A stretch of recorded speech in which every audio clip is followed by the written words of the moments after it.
The Taalon Empire had existed for 8,000 years, conquering star systems across the galaxy. Their ships moved silently through the darkness of space, advanced beyond anything humans could imagine. They had crushed hundreds of civilizations, taking what they wanted and destroying what remained. Captain Deho stood on the bridge of the asterisk Eternal Conquest asterisk, his tall frame rigid with discipline. His skin had the metallic blue sheen common to high-ranking Taalons, and his 4 eyes scanned the multiple displays showing the third planet of this unremarkable yellow star.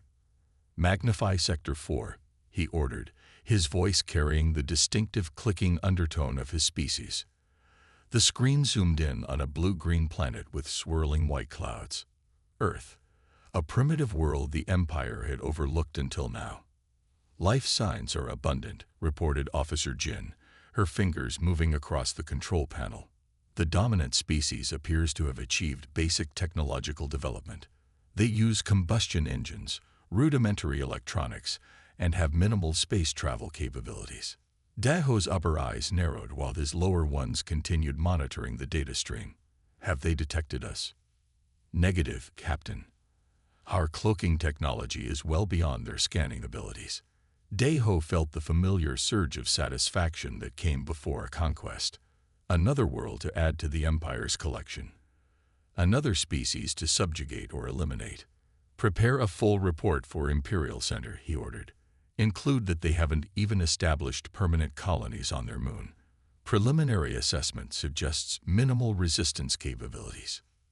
The message traveled faster than light through the quantum communication network, arriving instantly at the Imperial Center 50,000 light-years away.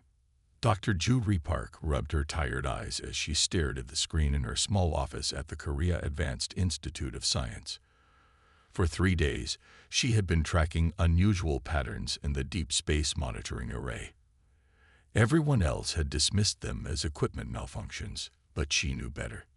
"Look at this pattern," she said as Dr. Han entered with 2 cups of coffee. "These signals repeat in exactly the same way every 17.3 minutes. That's not random interference." Dr. Han placed a steaming cup beside her keyboard.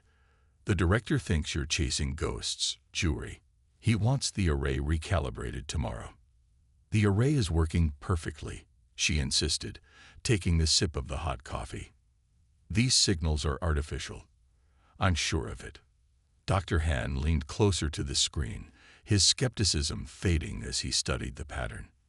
"That's too regular to be natural," he admitted. "Exactly." Juri pointed to another section of data. "And here, these energy spikes. They're concentrated around Earth's orbit. Something is out there, Han. Something that doesn't want to be seen. If you're right." Han didn't finish the sentence. He didn't need to. If Juri was right, everything would change. "I need more time with the array," she said. "Can you help me?" Han hesitated only briefly before nodding. "I'll tell the director we're running diagnostics. It should buy you another day." Supreme Commander Kwan's chamber at the Imperial Center was designed to intimidate. The ceiling rose 30 meters above the floor, and the walls displayed real-time projections of conquered worlds. He sat on an elevated platform, his ancient body supported by medical technology that had kept him alive for over 3 centuries. "Another primitive world?" he asked, his voice surprisingly strong despite his age. Captain Daho's hologram stood in the center of the room, delivering his report. "Yes, Supreme Commander. The species calls itself human. They fight among themselves constantly, dividing their planet into different territories they call nations.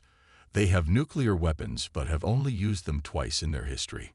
Kwan's 4 eyes blinked in sequence, a sign of interest. "They possess nuclear technology but restrain its use.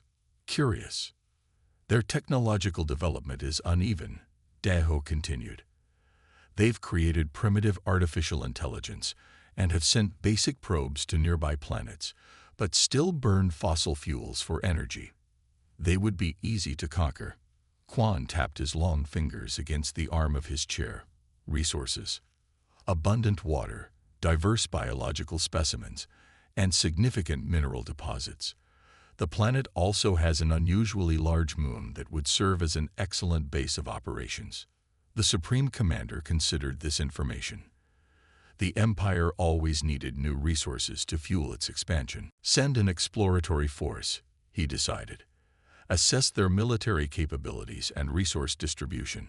If the planet proves valuable, we will begin extraction procedures. Daho bowed. It will be done, Supreme Commander. As the hologram faded, Quan felt a strange sensation, something he hadn't experienced in centuries.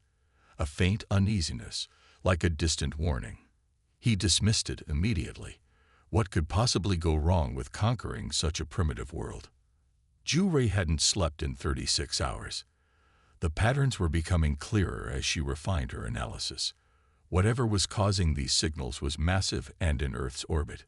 I've cross-referenced with satellite data, she told Han, who had returned with more coffee and sandwiches. There are gravitational anomalies that match the signal patterns. Something big is up there, Han.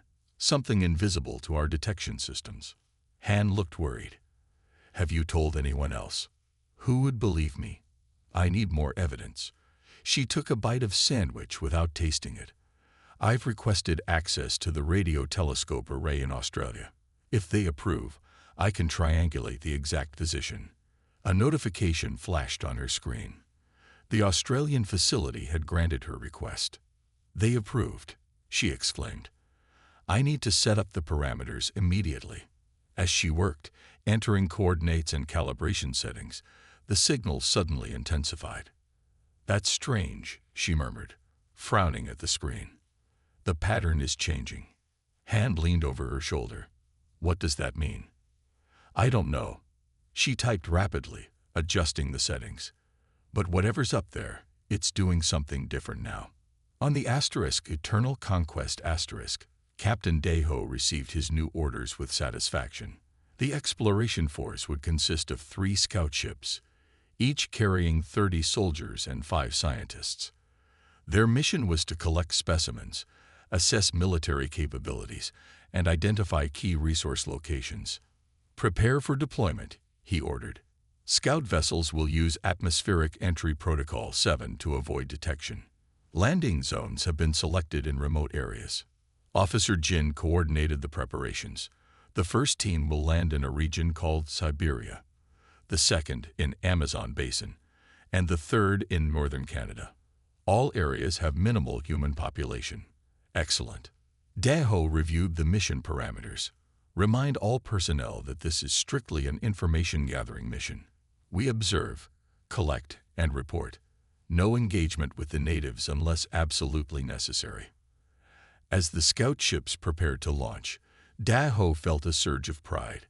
This would be another successful conquest for the Empire, another achievement in his distinguished career. The humans would never know what hit them until it was too late. Dr. Juri Park stared at her screen in disbelief.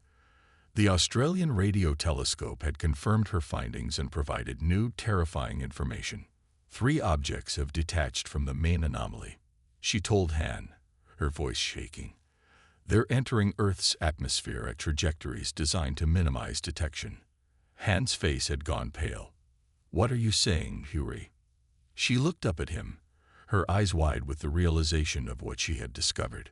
We're being visited, Han, or invaded. Either way, they're here now, and no one is prepared. In space, the Taalon scout ships moved silently toward Earth, their advanced technology making them nearly invisible to human detection systems. The Empire had decided Earth's fate, and the first step of conquest had begun.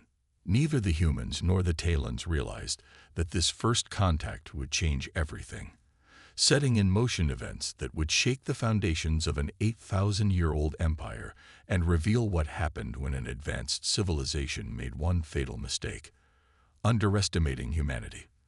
The helicopter blades cut through the frigid Canadian air as Dr. Juri Park peered out the window at the vast wilderness below. 3 days had passed since she had convinced the Korean government that her discovery was real. Now she led an international scientific team, backed by military support from 5 nations. 2 minutes to landing zone, the pilot announced over the intercom. Juri checked her equipment one last time. The energy signature detector she had built was picking up strong readings from somewhere in these mountains. Whatever had entered Earth's atmosphere was down there. "Are you sure about this?" asked Dr. Han, who sat beside her looking pale and nervous. "We could be walking into danger. The world needs to know what we're facing," she replied, her breath visible in the cold air of the helicopter. "Better us than someone unprepared." The helicopter touched down in a small clearing. Snow swirled around them as Juri and her team of 4 scientists disembarked, followed by 6 soldiers in winter camouflage. Major Kim, their military escort, approached Juri. "We stay together, Doctor. At the first sign of danger, we retreat." "Understood." She nodded, already focused on her detector. "The signal is coming from the northeast, about 2 kilometers from here." The group moved through the forest, their progress slow in the deep snow. The soldiers maintained a protective formation around the scientists. No one spoke much. The weight of what they might discover kept them silent. After an hour of difficult hiking, Juri stopped suddenly, staring at her device. "It's close," she whispered. "Very close." Major Kim signaled his men to form a tighter perimeter. "What exactly are we looking for, Doctor?" "I don't know," she admitted. "But whatever it is, it's using technology far beyond anything on Earth." They crested a small ridge and saw it, a gleaming metal object partly buried in snow. It was cylindrical, about the size of a small car, with no visible seams or openings. It emitted a faint humming sound. "Is that a spacecraft?" Dr. Han asked, his voice barely audible. Major Kim raised his hand, stopping the group. "Nobody approaches until we assess." His order was cut short by a sound from the trees to their right. Everyone turned.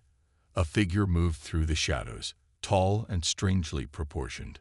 "Hold your positions," Major Kim ordered his men, who had raised their weapons. The figure emerged from the trees. It stood nearly 2 meters tall, with a slender body covered in some kind of metallic suit.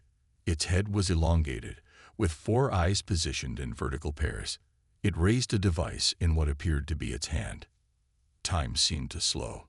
The alien pointed its device toward them. Major Kim shouted a warning. One of the soldiers fired a shot that went wide.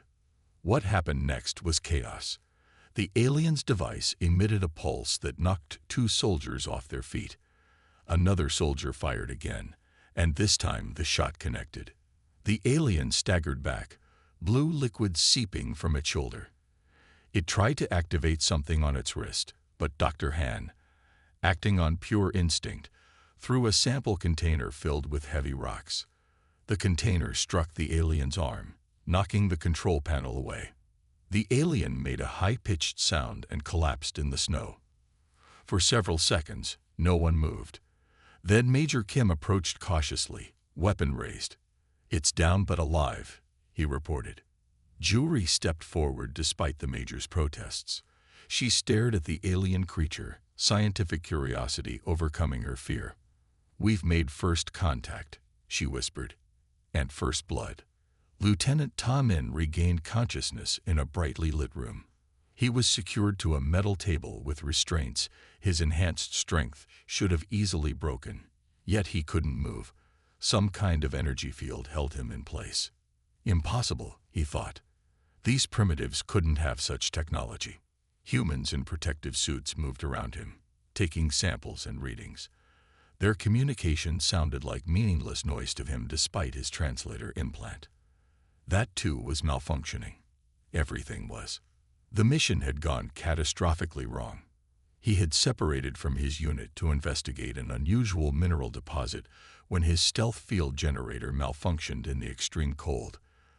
Then the humans had appeared, far more quickly than intelligence had suggested possible. Now he was captured, the ultimate disgrace for an Imperial soldier. A human female approached, studying him with obvious intelligence in her eyes. She pointed to herself. "Juri," she said clearly. Taalon remained silent. Imperial protocol was absolute. No communication with species marked for conquest. Colonel Sung Min arrived at the facility 24 hours after the capture. The International Security Council had appointed him to lead what was now humanity's most critical military operation.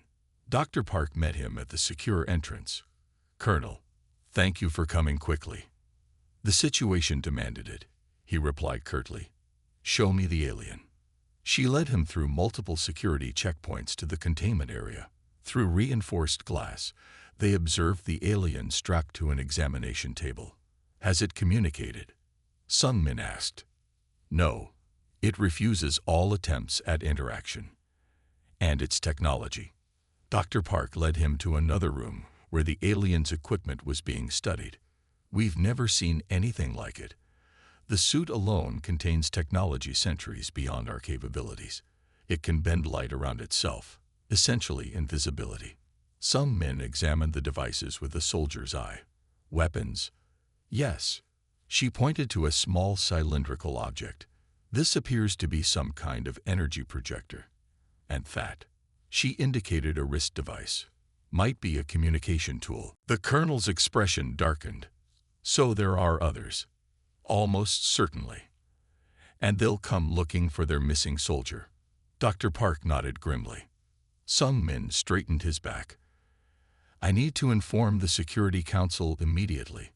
This changes everything."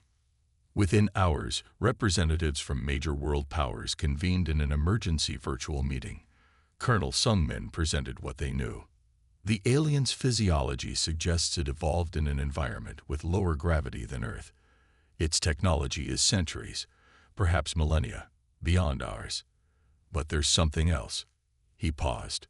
"We've been monitoring its responses to captivity. Despite its advanced biology and technology, its psychological responses are surprisingly rigid." "Explain," demanded the American representative. "It appears extremely hierarchical in its thinking. When faced with unexpected situations, it freezes momentarily before responding." Dr. Park believes this indicates a species that relies heavily on protocol and chain of command. "How does this help us?" asked the Russian general. "If we face more of them." "And we will.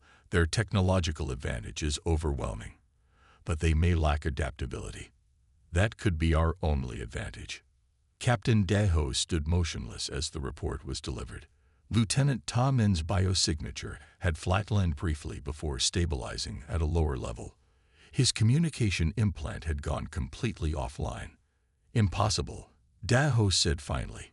"The natives cannot have technology to detect our stealth fields, let alone disable our communication implants." "Nevertheless, Captain, Lieutenant Taalon has been stationary for 26 hours now," Officer Jin reported. "His life signs are stable but altered." Daho's 4 eyes blinked in rapid sequence, a sign of extreme agitation among Taalons. This was unprecedented. No primitive species had ever captured an Imperial soldier before. "Prepare a recovery team," he ordered. 3 ships, elite soldiers only. No primitive species should possess one of our own." Officer Jin hesitated. "Captain, protocol states that we should report this development to Imperial Center before taking action." "I am aware of protocol, Officer," Daho replied coldly. "But every moment Lieutenant Taalon remains in human hands, Imperial secrets are at risk.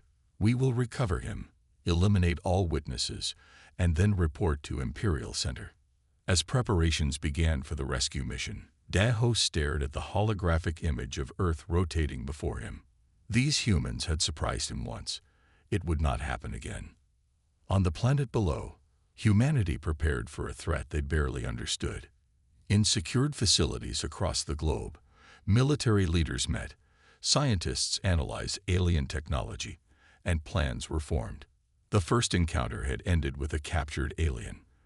The next would not be so fortunate for either side. For 3 weeks, Dr. Park worked tirelessly to establish communication with the alien prisoner. She started with basic symbols and mathematics, universal concepts that transcended language barriers. At first, Lieutenant Taalon refused to engage, following Imperial protocol for captured soldiers. But curiosity was a powerful force, even for Taalon's binary star system. Tiemin finally said one day, pointing to an astronomical chart Dr. Park had been using in her attempts to communicate. His voice had a metallic quality that the translation device they'd developed couldn't fully smooth out. Dr. Park nearly dropped her tablet in surprise. "You speak our language." "My neural implant analyzes speech patterns. I have been understanding you for days." His 4 eyes blinked in sequence. I chose not to respond. "Why respond now?" she asked. Ta Min's upper eyes narrowed. "Your persistence is unusual.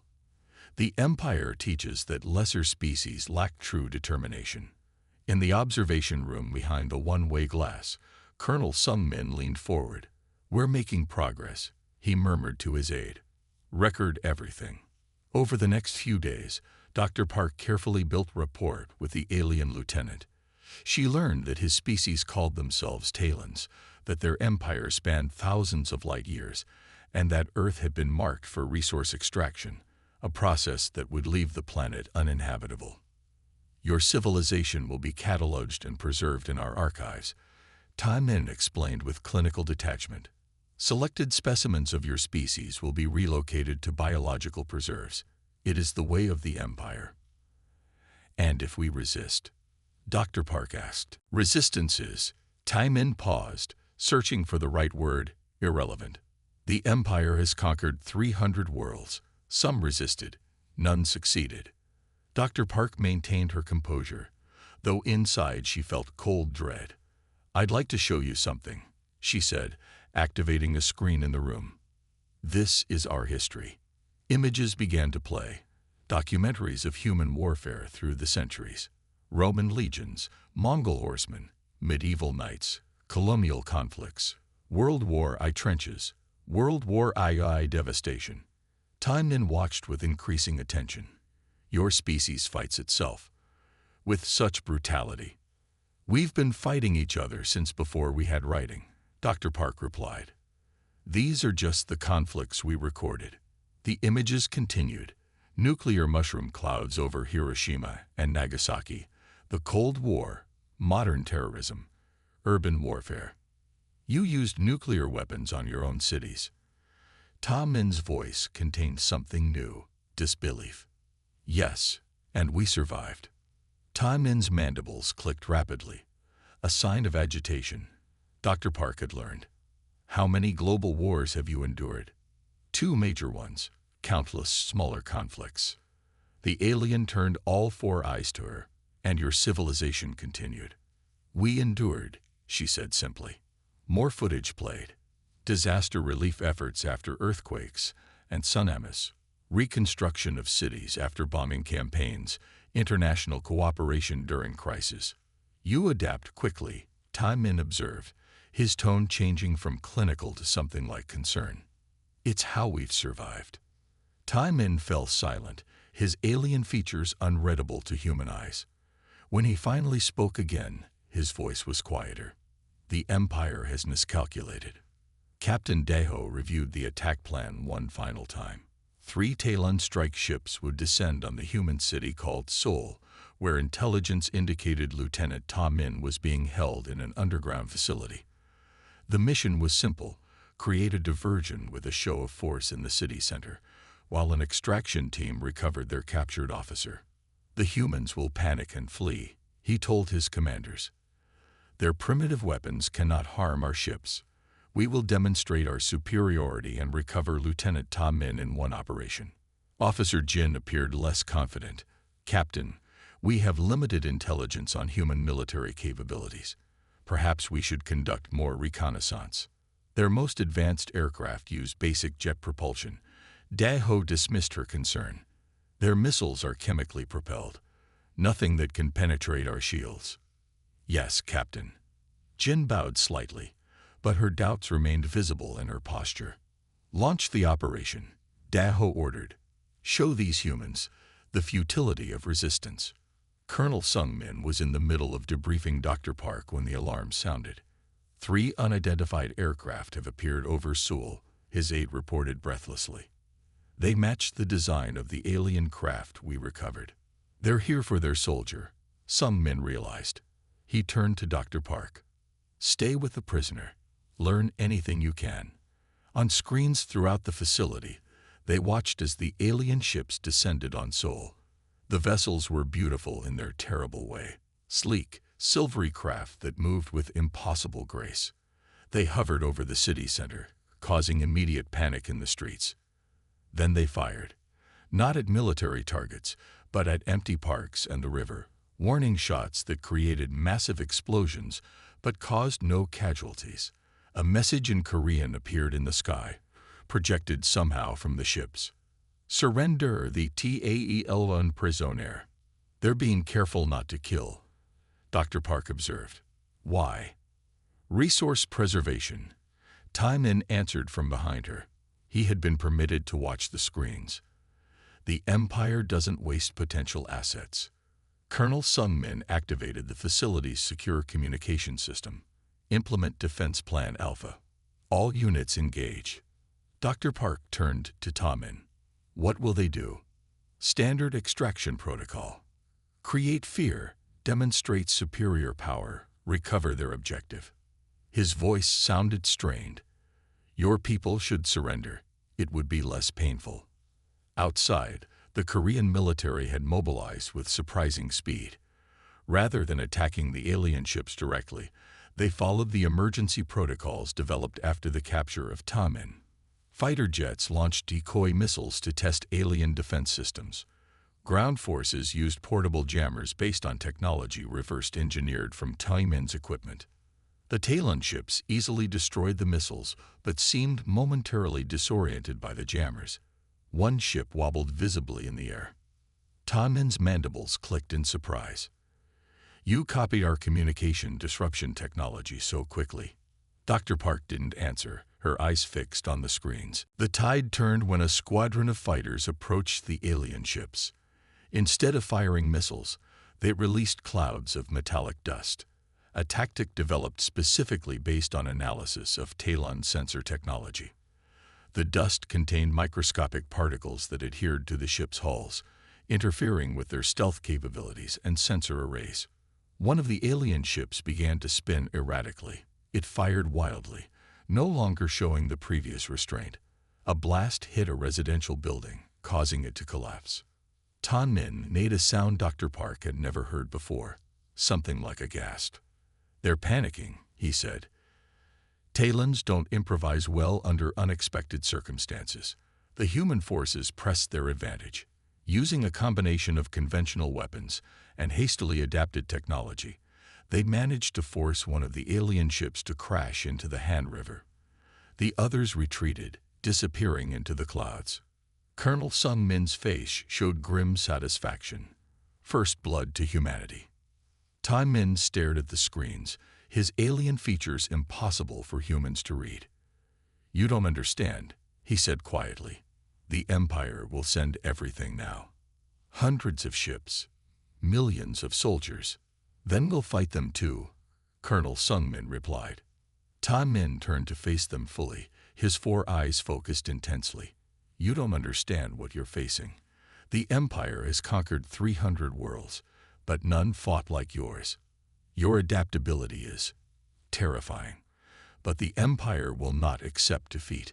They will scorch your world rather than lose. What would you have us do? Surrender, Dr. Park asked. Let me contact them, Taalon said. I must warn them. Colonel Sungmin laughed bitterly. Warn them about us, so they can better prepare to exterminate humanity. No, Taalon replied, surprising them both. Warn them to retreat. Your species cannot be subjugated conventionally.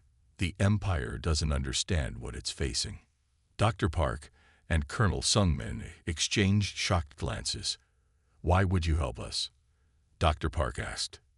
I have studied your history. Your species survived nuclear war against itself. You adapted our technology in weeks, not decades. If the Empire continues this invasion, millions will die on both sides. Taalon's voice became urgent. The Empire has never retreated, but it has never faced humans before. After tense deliberation, they agreed to let Taalon send a message, heavily monitored and controlled. Using a modified version of his salvage communication device, he transmitted directly to the Imperial fleet. The message was brief but clear. This species cannot be subjugated conventionally. Their adaptability exceeds all known parameters. Their warfare experience is extensive against themselves. Retreat immediately. On the Imperial flagship, Captain Deho received the message with rage and disbelief. A Taalon officer advising retreat. It was unthinkable. It was treason. "Prepare the main invasion force," he ordered, his voice cold with fury. "We will show these humans, and Lieutenant Taalon, the true power of the Taalon Empire." The sky over Jakarta burned with unnatural fire as the Taalon invasion force arrived. 50 massive warships descended through the atmosphere, their energy shields creating rippling distortions in the air. Captain Deho watched from the command ship, his 4 eyes narrowed with satisfaction. The humans would learn the cost of defiance. "Begin the first wave," he ordered. "Target their military installations and government centers." The ships moved into formation and fired their energy weapons. Buildings exploded, bridges collapsed, and panic spread through the city. But something unexpected happened. There was almost no resistance. No military response. The city appeared to be abandoned except for a few civilians who couldn't evacuate in time. "Captain, this doesn't match our intelligence," Officer Jin reported. "Population scans indicated 17 million humans in this city yesterday." Daho's upper eyes blinked rapidly. "They knew we were coming." "How?" The answer came in the form of a massive explosion that rocked one of the supporting warships. Not from the ground, but from inside the vessel itself. "Imperial Warship 7 reports internal explosions," Jin shouted. "Their engine core is destabilizing." Before Daho could process this information, 2 more ships reported similar sabotage. Confusion spread across the Taalon command network. What the Taalons didn't know was that humanity had prepared for this moment for weeks. After the Seoul attack, the nations of Earth had set aside their differences with unprecedented speed. 3 weeks earlier, in a secure underground facility beneath the Korean DMZ, Dr. Park and engineer Jae-won had made a breakthrough. They sat surrounded by disassembled pieces of Taalon technology, their eyes red from lack of sleep. "Look at this," Jae-won said, pointing to lines of code scrolling across his screen. "Their ship systems use a quantum encryption that's advanced, but it has a fundamental weakness. It can't handle randomness well." Dr. Park leaned closer. "Because Taalons think in structured patterns." Lieutenant Taalon explained that their society is built on rigid hierarchies and protocols. "Exactly. So I've created this." Jae-won showed her a small device. "It generates completely random code sequences that will overwhelm their systems. A virus that doesn't try to break their encryption. It just floods it with chaos." Dr. Park smiled for the first time in days. "How do we deliver it?" "That's the hard part. We need to get it inside their ships." Lieutenant Taalon, who had been providing crucial information about his people's tactics, spoke from the doorway where 2 guards watched him carefully. "There are maintenance drones that will be deployed before the main invasion. They will scan your cities, prepare targeting data." "Could we capture these drones?" Colonel Sun-min asked, entering the room. "Possibly," Taalon replied. "They are not well defended. The Empire doesn't expect primitive species to target them." Colonel Sun-min nodded grimly. "Then we have our delivery system." The plan worked better than anyone had expected. Teams of special forces across the globe had captured dozens of Taalon maintenance drones. Jae-won's virus was uploaded to each one, and when the drones returned to their motherships, they infected the entire fleet. Now Captain Deho watched in horror as his invasion force fell into chaos. Ship after ship reported system failures, weapons malfunctions, and navigation errors. "How is this possible?" he demanded. "These are primitives." Field Commander Won-shik's hologram appeared on the bridge, his image flickering with interference. "Captain, these humans adapt too quickly. They're turning our own weapons against us after minimal exposure. They're not fighting according to any recognizable military doctrine. Explain, Daeho ordered. When we deploy ground forces expecting resistance, there's no one there. When we secure strategic positions, they ignore them and strike elsewhere. They're using hit-and-run tactics, striking and then disappearing. As if to emphasize his point, the transmission cut out abruptly. Daeho turned to Officer Jin. Deploy all ground forces. We will crush this resistance with overwhelming numbers. The Taalon ground forces poured from their landing ships, expecting to find human armies waiting. Instead, they found empty cities rigged with traps, improvised explosives, and ambushes. The humans fought like no species the Taalons had ever encountered, without formation, without predictable patterns, adapting their tactics minute by minute. In New York, Taalon soldiers secured the abandoned financial district only to find their communications jammed by devices made from their own technology.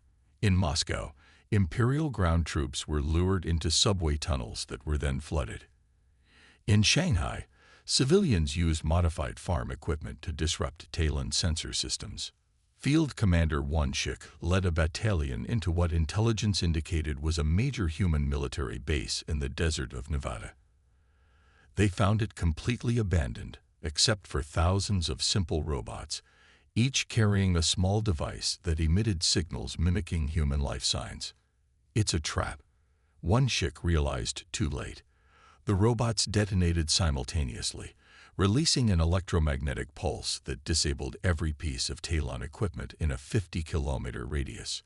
His troops were stranded, their advanced weapons reduced to useless metal. Colonel Sung-min studied the holographic map showing Taalon positions worldwide. Humanity was bleeding, but the aliens were confused and increasingly desperate. The time had come for the next phase. The command ship remains in low orbit over the Pacific, he told the assembled team of Special Forces soldiers. Our intelligence suggests Captain Daeho hasn't left the vessel since the invasion began. If we can capture that ship, we gain access to their entire battle network. How do we reach an orbiting warship? Asked Commander Park, leader of the assault team. Lieutenant Taalon, now working openly with the humans, pointed to a section of the map. Supply shuttles return to the command ship every 12 hours. The next one departs from their forward base in the Philippines. Colonel Sung-min nodded. We have a team in position to intercept that shuttle. The mission was dangerous, almost beyond imagining. 40 soldiers, led by Colonel Sung-min himself, captured the Taalon supply shuttle. Wearing modified Taalon armor created from captured suits, they approached the massive command ship. Shuttle TC-17 requesting docking permission, the pilot said in perfect Taalon language, coached by Lieutenant Taalon. After a tense moment, the command ship responded.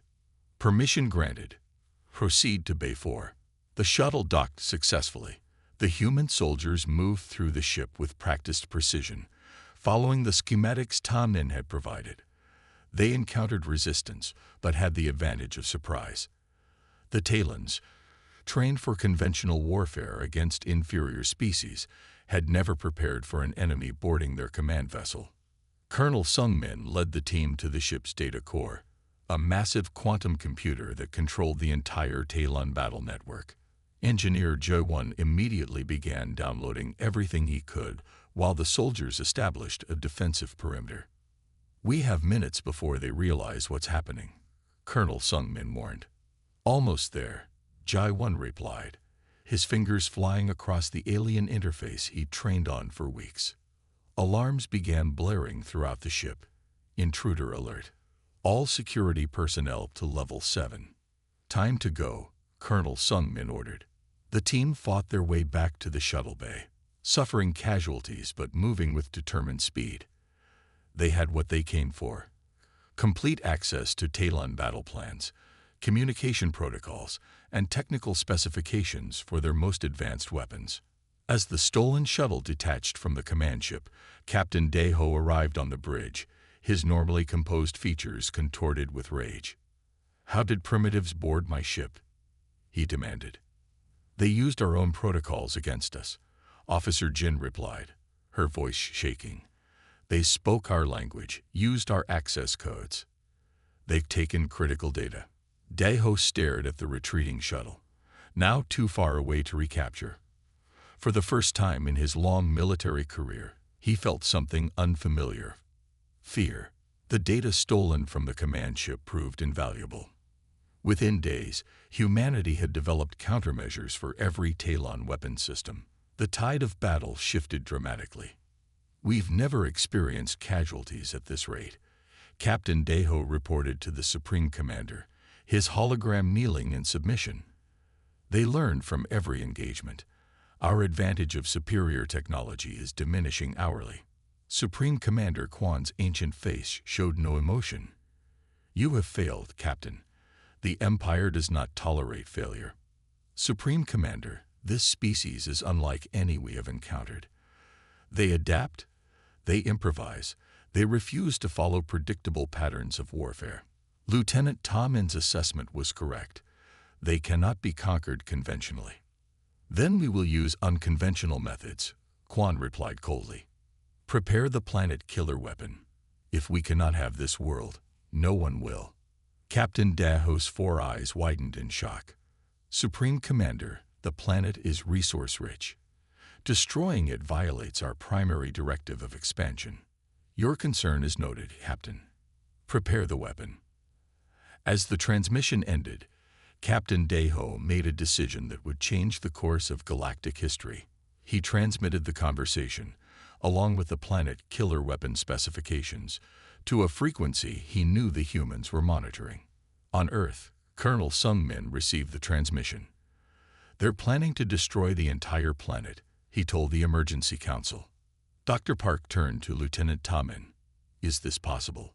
The alien nodded solemnly. The planet killer can destabilize your planet's core. It has only been used twice in Imperial history. How do we stop it? Jai-Wan asked. Taalon's mandibles clicked thoughtfully. We take the fight to them. The Imperial High Council chamber on Taalon Prime had not seen true debate in over 2,000 years. The 7 ancient members sat in their elevated positions, their bodies sustained by advanced medical technology that kept them alive far beyond natural lifespans. For millennia, they had merely approved the Supreme Commander's decisions, a ceremonial body that gave the illusion of shared governance. Today was different. Impossible. Elder Bora's voice echoed through the vast chamber. How could primitives defeat our advanced battalions? There must be some mistake in these reports. Supreme Commander Quan sat motionless on his central throne, his 4 eyes fixed on the holographic display, showing the retreat of Imperial forces from Earth. The reports are accurate, he said finally. Our invasion force has been decimated. The planet killer weapon was destroyed before deployment. Captain Daeho is missing, presumed captured. This has never happened before, said Elder Min, the youngest council member at only 400 years old. Not in the entire history of the Empire. Because we have never encountered a species like these humans, replied Quan, his voice carrying a hint of something the council rarely heard from him. Uncertainty. The hologram showed scenes from the battle.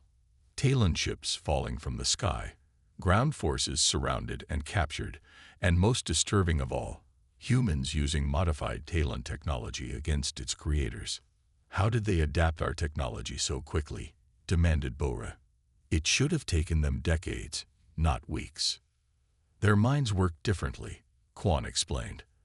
They think in patterns we cannot predict. They cooperate despite their differences. They improvise when faced with superior force. A new hologram appeared, a human female speaking directly to the camera, her words translated into the Imperial language with perfect accuracy. People of the Taalon Empire, she said. I am Dr. Juri Park of Earth. Your leaders told you we were primitives to be conquered. They were wrong. We did not want this war, but we will defend ourselves. We now speak directly to the billions of beings under Imperial control. The age of the Taalon Empire is ending. Freedom is coming. Elder Boro rose from her seat, her frail body trembling with rage. This is Sedition. How are they broadcasting on our secure channels? They have Lieutenant Taalon, Quan said quietly. He has given them access to our communication network. Treason, shouted several elders at once.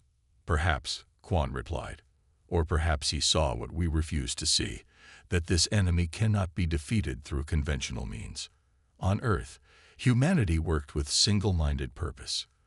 The knowledge captured from the Taalon command ship had opened doors to technologies previously unimaginable. In what had once been the Mojave Desert, massive construction facilities stretched to the horizon. Thousands of workers from every nation on Earth labored together, building Earth's first interstellar fleet. Dr. Park stood beside Lieutenant Taalon, watching as the first ship, named Defiance prepared for its test flight. Your people built this in 3 months, Taalon said, his voice containing both admiration and fear. It took the Empire decades to develop this technology. We had good teachers, she replied, glancing at him, and powerful motivation. The Defiance rose silently from its launch pad, its anti-gravity engines, reverse-engineered from Taalon technology, working perfectly. It accelerated upward, becoming a distant speck in the blue sky before disappearing completely. The test was successful, reported Jai-1 through their communication devices. The ship has achieved stable orbit, all systems functioning at optimal levels. Dr. Park smiled. How long until the fleet is ready? 2 more months for the first 20 ships. Another 100 will follow 3 months after that. Taalon's mandibles clicked in what Dr. Park had learned was an expression of amazement. Your species does not understand the concept of impossible. We understand it, she replied. We just don't accept it. In the command center beneath the construction facility, Colonel Sung-min reviewed the latest intelligence. The information provided by Taalon, combined with data gathered from captured Taalon officers, had revealed something unexpected. The Empire was far less stable than it appeared. 300 worlds under their control, Sung-min murmured, studying the star map. But most are held through fear, not loyalty. Lieutenant Taalon nodded. The subject species are kept isolated from each other. They believe they are alone in their suffering. Not anymore, Dr. Park said, entering the room. Our broadcasts have reached at least 47 worlds. The response has been overwhelming. She activated a display showing messages from across the galaxy, resistance movements that had existed in secret for generations, now emboldened by the knowledge that the Empire could be defeated. They're waiting for us, Colonel Sung-min said, waiting for someone to lead them. Then we shouldn't keep them waiting, Dr. Park replied. 3 months later, humanity launched its counterattack. The fleet of Earth vessels, each carrying soldiers hardened by the invasion, departed with Lieutenant Taalon serving as navigator. Their first target was not Taalon Prime, but the subjugated world of Viridian, whose native population had suffered under imperial rule for over 5 centuries. The humans arrived to find the imperial garrison already under attack by local resistance fighters. When the Earth ships appeared in the sky, the Viridians initially feared more imperial reinforcements. Then they saw the unfamiliar design of the vessels and heard the message broadcasting on all frequencies. People of Viridian, we are from Earth. We come to help you fight against the Taalon Empire. You are not alone anymore. The liberation of Viridian took less than a day. The imperial forces, confronted with both human technology and local resistance, surrendered quickly. Similar scenes played out across a dozen worlds in the following weeks. Dr. Park, now serving as Earth's ambassador to the liberated worlds, established a coalition of free planets. Each world contributed their unique knowledge and abilities to the growing alliance. Species that had been kept separate by imperial policy discovered they had much in common, and a shared enemy. News of these defeats reached Taalon Prime, causing panic among the population that had never known anything but victory. They're coming, Elder Boris said, her voice quivering. These humans and their alliance are moving toward the core systems. Supreme Commander Quan stood before the massive viewing window of the Imperial Palace, watching as additional defense platforms were deployed in orbit. Some in the Imperial fleet. All of it. The fleet is already engaged across 40 systems. And Abe reported, "The subject worlds are in open rebellion.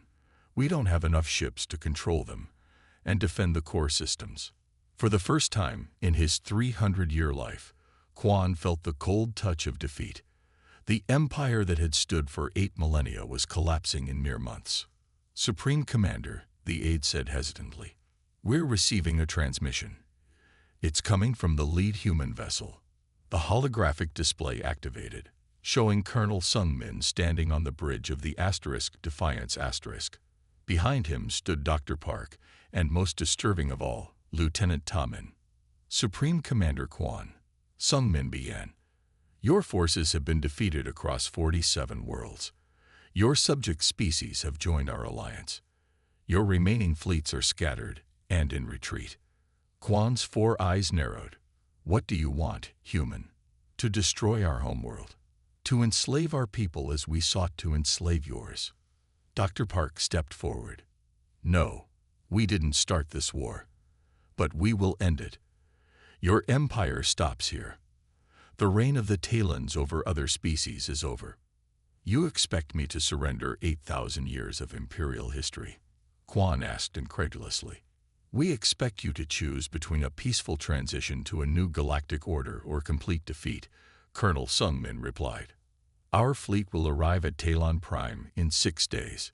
You have until then to decide." As the transmission ended, Quan turned to his aides. "Prepare my personal vessel. I will not be here when they arrive."